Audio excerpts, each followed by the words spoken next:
તો ઓવરથિંકિંગથી કેવી રીતે બચવું જોઈએ એના માટે સૌથી પહેલાં તમારે એટલા મેન્ટલી એલર્ટ બનવાનું કે તમને સમજ પડે કે હવે મારું મગજ ક્યારનું એકનું એક વિચારમાં અટકી ગયું છે, હવે મારે આને ચેન્જ કરવાનું છે. તો એની કેટલીક ટિપ્સ છે. સૌથી પહેલાં તો તમે જે વિચારો મનમાં ચાલતા હોય એને લખી દો.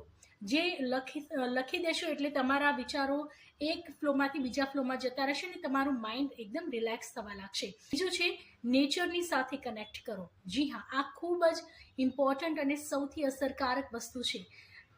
ઘાસ ઉપર ખુલ્લા પગે ચાલો, રેતીમાં ચાલો, કંઈ નહીં તો સરસ મજાના ઝાડ કે એના છાંયડામાં તમે બેસી જાઓ અને જો બને તો એનું જે થડ હોય એને ટચ કરીને, જાણે ટેકો દઈને બેઠા હો એ ટચ કરીને તમે બેસો.